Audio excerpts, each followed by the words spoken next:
It is a hard DNF. DNFs are devastating. I'm shocked. It is really hard to navigate the BookTok space. Reading is so subjective. Now I have to read this book tonight. Like, it feels like homework. I'm not even paying attention. I don't know why. Don't tease me with something that's supposed to be this like epic journey with like a really cool magic system and then it not be that. Like, it not give that. Welcome to Quicklit, where hype books climb our TBR so fast, we drop absolutely everything to talk about them. In today's episode, we're talking about Heavenly Bodies, a book that we truly did drop everything to read because we were so excited, and unfortunately, it was a shocking first for Fantasy Femme Fatales. It is a hard DNF for us, and we are not looking back. But we did promise that we would give you our thoughts, so we are going to do just that in today's spoiler-free and mildly emotionally charged episode. So let's get cozy, settle in, and get into it. Oh, before we get into our hard truths on this book, let's just set the stage a little bit because I know that we only choose books that we are genuinely excited to read. And because of that, DNFs are devastating for us. Like, we want to love every book we read. I'm sure you do too. So let's just start at the beginning. What had you heard about Heavenly Bodies, Kara? Like, what were you expecting? And what was it that got you excited to pick it in the first place for our spinning wheel? Yeah, I mean, the way we got into BookTok, I feel like there were some really big hard hitters that we read at the outset that made me sort of maintain my trust in this collective understanding of what's good romantasy and what maybe misses the mark. So I was feeling really good about it in terms of like the tropes, like the enemies to lovers, prophecy elements, like forced proximity kind of tropes. There's just a lot that I thought it had to offer in terms of other things that I've liked in the past. And there were so many BookTokers hyping this up. I felt like it was going to be like a top 10 like read of this year. So that's kind of what got me excited. So yeah, that's why I'm shocked. That's why I am where I am right now and not sure what to do with myself. I think it is really hard to like navigate the BookTok space. Like, reading is so subjective. What you're going to love, what you're not. Even for myself, I feel like we'll get into it. But in the doubt of the DNF is the like, am I going to like this if I read it in a few months or something? But like, I don't think so with this one. What I would add is the kind of like zodiac aspect that was portrayed on like the cover. That type of magic system is very exciting to me. And I don't know. That's what we got. It had been on my TBR for a while and it just didn't do it. How would you describe your experience from the book? Looking at what you thought going in and then what you were actually reading, and like, let's get your diplomatic take, Kara. Yeah, me and diplomacy. No, in all honesty, I like going into it, the first like couple chapters, I was like, okay, wait, this could be cool. This could be really cool. I felt like there were a couple strong chapters in there. Just as it progressed, I wasn't feeling grabbed. I am the type of person, like, it does take me a little bit to get into a book. Like, I will dread reading. If I'm reading like a new book and it hasn't gripped me right away, I get upset and I'm like, oh, now I have to read this book tonight. Like, it feels like homework until it gets to like this precipice of like, oh shit, like I'm hooked now. Like I understand where this is going a little bit more. Like, I have something to care about, you know? And it just never got to that point for me. Like, it just never got there. And I don't even know why. Like, we're going to try and hash it out throughout this episode, but like, there's still a lot of unknowns as to why this didn't work for me. So yeah, that's kind of my take. I'm curious to hear what you thought. Yeah, I'd say mine was pretty similar. Like, I am a pretty notorious, like, I was going to say serial reader. I don't think that's the right word. Like, I will read 5 books at the same time and I will just like juggle them. And part of it is because of what you talked about. Like, I have both experiences. Like, I struggle to get in a little bit, but then once I'm in, I get like a fear of the fun ending. And I'll be like, I need to slow down for a minute because I want to savor this. I find it allows me to enjoy more books because I can pace them based on my mood a little. This one I kept trying to read and it was like I would get lost in the clouds. And I was like, I'm not even paying attention. I don't know why. And I just found myself feeling bored. And I think that maybe the reason why is because I think I didn't think that it was a romance forward book, and it didn't actually read super romantic to me, but it is very focused around the FMC and the MMC. And I think that actually might be it. Like, the plot wasn't plotting. It was like the things they were setting up felt obvious when they happened. It wasn't for someone who's like looking for a rich plot line. And like, when you use the words prophecy, I got expectations now. So that's like some of my experience. Does that resonate at all? Yeah, I think it's because the romance is supposed to be the plot.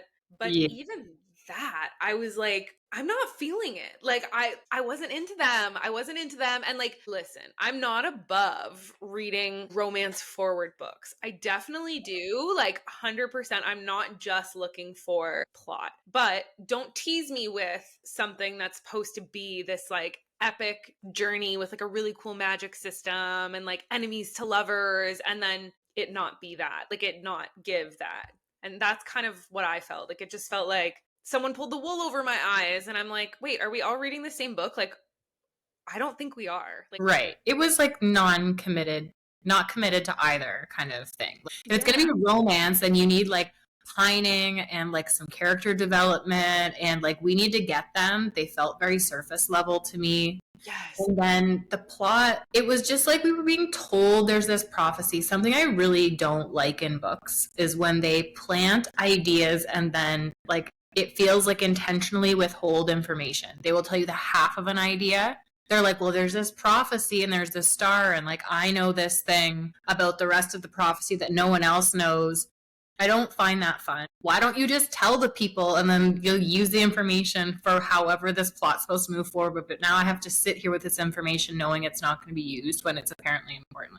If they're gonna do that, then like give us clues that lead us to in the direction of like where it's actually gonna go. Give us something to hold on to throughout the rest of the book. I think I've only DNF 4 books. Yeah.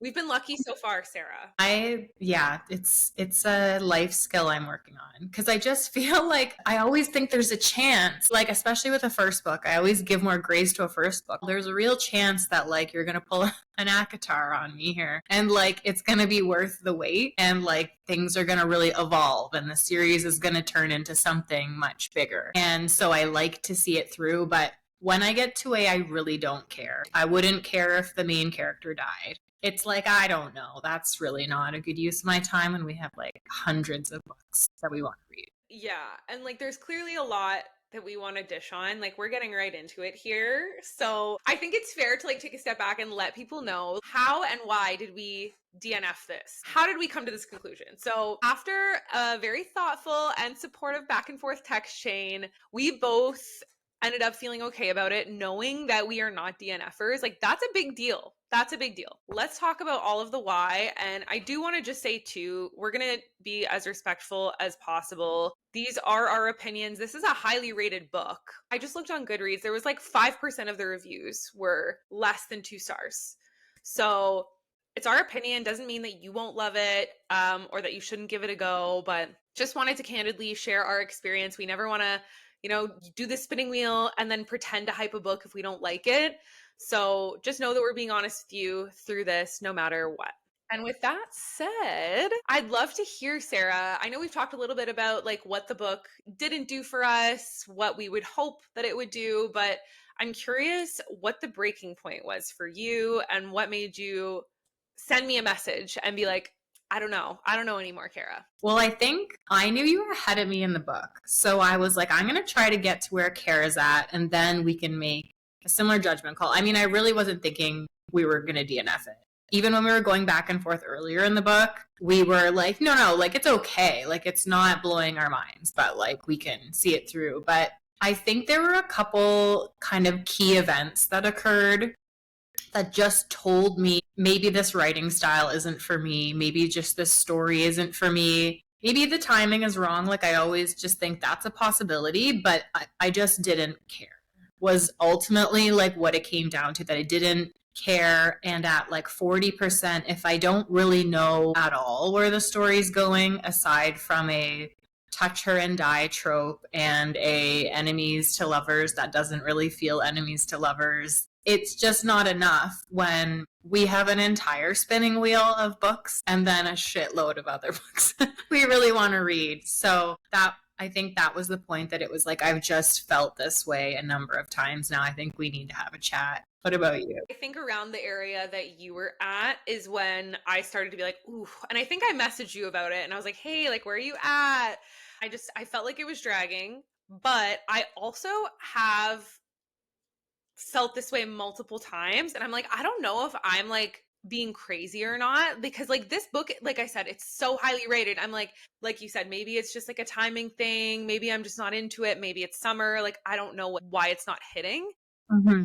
But I was like, I'm going to give it a chance. I'm going to give it more of a fighting chance. Fast forward, I kind of like at this point was like, okay, the plot isn't going to like string me along the same way. I'm hoping that something progresses in this like enemies to lovers situation that becomes appealing. Because like I said, I'm not above reading a book that's like very heavy on the romance, as long as there's this yearning there. And as long as it makes me like, it's got to be a page turning romance. And I didn't feel that way. It got to the point in the book that their relationship had progressed. There hadn't been like a huge, like, spicy scene yet, but they were clearly not ever enemies to lovers. Like, they were being very, like, kissy and cordial with each other, but still not having sex. And I'm like, okay, this is not enemies to lovers. No, it's not even set up to be enemies to lovers. The environment of the story is that she goes into a different land that is technically enemies, but they are supposed to kind of build a relationship. Like, he's supposed to protect her and he's supposed to teach her. Right. They're not enemies. They're actually on the same. Right. Yeah, 100%. I think that was the part that was so frustrating for me. And not only that, but like it just felt like something that the author didn't build on. Like, if that was going to be like a trope that's going to be like the main essence of the book, even that they were like annoyed with each other, let's say they were annoyed with each other at the beginning, let's build onto that. Like, make that a bigger thing. Show us the monologue inside of their heads. Like, we didn't really get a lot of like monologue from either of them. I know it was like third person kind of perspective. We got like some of her POVs, but it didn't even really feel like her POV. Like, it just felt like we were watching her in like a simulation, almost like looking in, rather than like understanding her thoughts and feelings around this man and like around her prophecy. Like, girl, aren't you interested in your own prophecy right now? Like, do you not care about that? I don't know. Parents just died. This is not a spoiler. It's literally like page 1. This is like what's happened, and she needs to like run away. And there's like no going back to like, you're an orphan and you're like, and your parents were the king and queen. Like, it just, those were like missed opportunities. Well, another thing that I thought was really interesting was Sophia. Her friend Sophia became like this big deal at one point in the book. Her friend that something bad happened to, she felt very devastated about it. And like, I think at this point in the book, we were supposed to be feeling that way. We were supposed to be feeling really bad for this Sophia person and like what they went through and like the sacrifices they made. Yeah.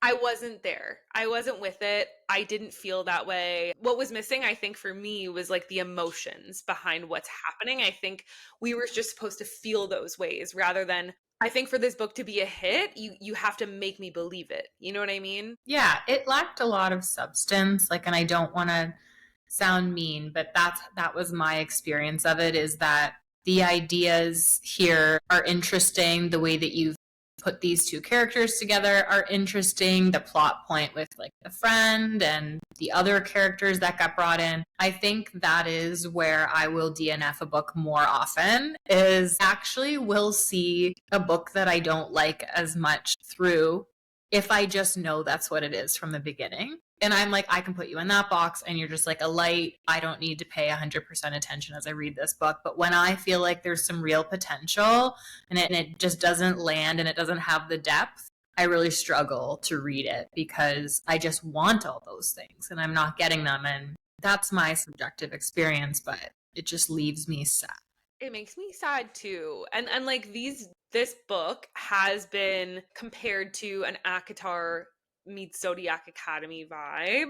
And I don't see that. Like Zodiac Academy, I think is kind of, to your point, one of those more like lighthearted. We don't really have to sit here and like analyze the plot to a level of detail that, you know what I mean? Like it's more of like a light, fun, easy, gossipy. I think what did you call it before? Like a candy read? Like junk food. Yeah, it's like Yes, junk food, exactly. But like that's not what this was. Zodiac Academy makes me feel things. Like the writing style is very different. I would say like her writing was good. I think the first couple chapters I really was excited.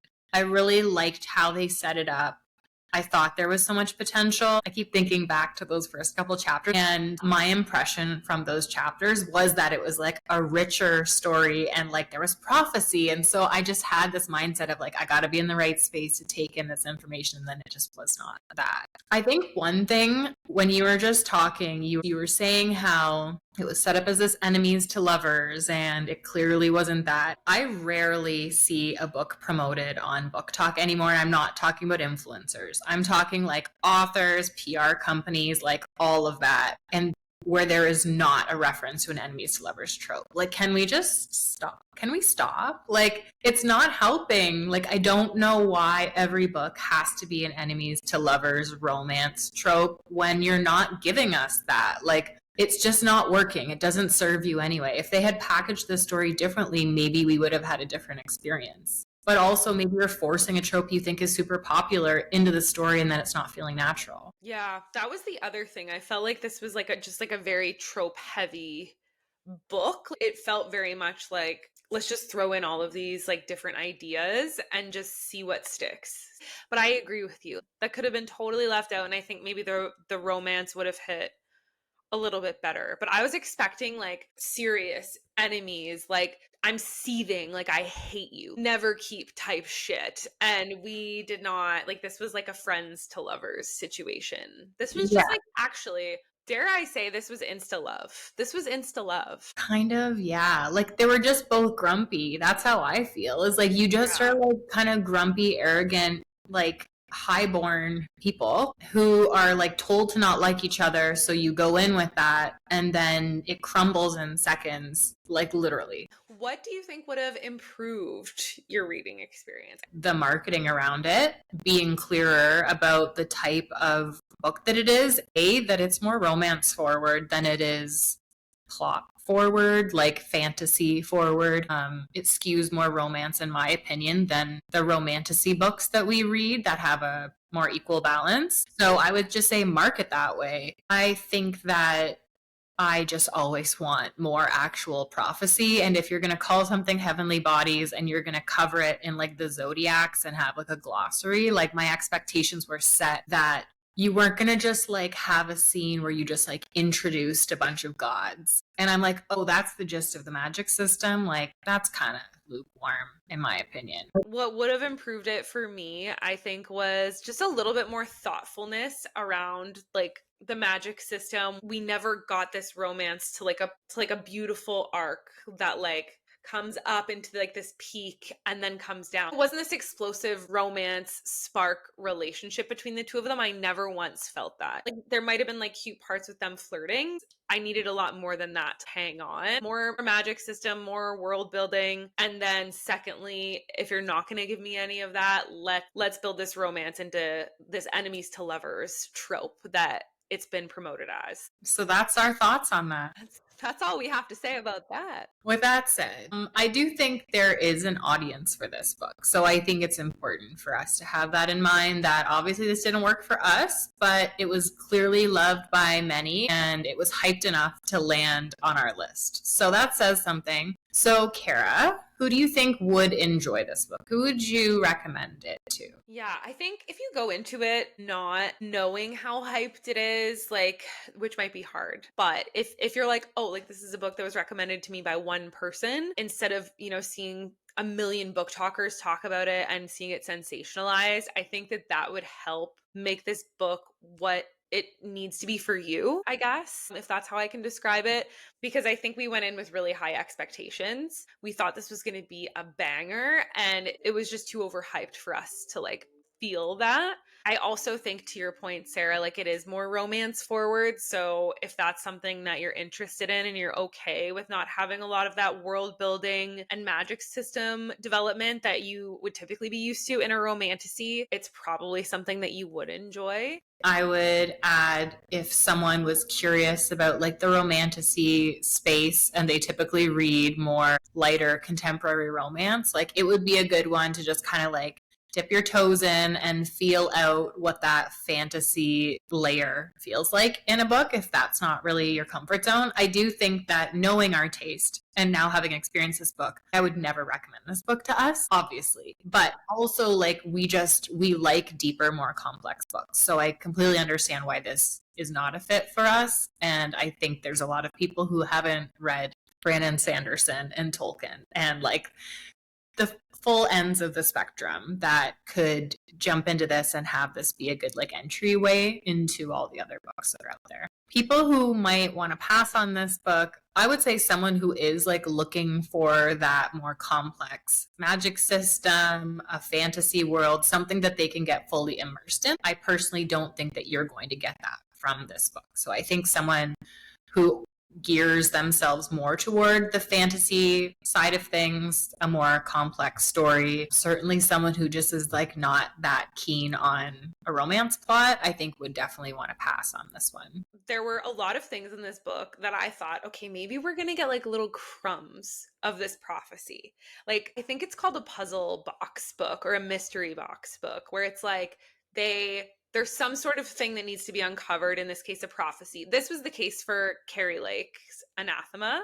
Mm-hmm. For us, like it was very much, we're presented some sort of mystery that we find is a prophecy throughout. And there's little clues and breadcrumbs given to us to figure out what that's supposed to mean. I think if that's something that you're interested in too, it's probably not the type of book that you would want to read. It left me wanting more of those little crumbs to like, prophesize and analyze and figure out on my own. Yeah, I agree with you. It is what it is. It wasn't our cup of tea, Sarah, but that's why we do these podcasts together. We're not going to love every book we read. We're going to love different books, but for the most part, we're on the same page about what we like and what we might just DNF.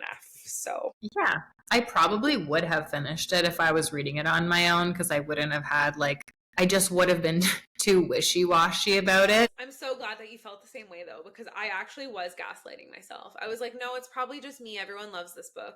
Like there's something I'm missing. Like maybe I'm dumb and I'm missing like this big element of the plot. All right. And that is it for this episode of Quick Lit. Thanks for hanging with us even through the bad. We had to go a little off script with this turn of events, but we're super excited to be bringing you a brand new Quick Lit episode on Quicksilver. We are so excited. Sarah has just finished her immersive read, audio and Kindle, and I went back for round 2. I am giving the audiobook a listen, and we will be dishing all of our dirty Kingfisher thoughts next time. Super pumped, but we are always on the hunt for new book ideas, so please tell us what's hyped and irresistible, hot take worthy, anything that we should dish about next. We are counting on you. Do not let us down. So send us your ideas in the comments or at fantasyfemmefatales.pod@gmail.com. Until then, we are Fantasy Femme Fatales, and we're out.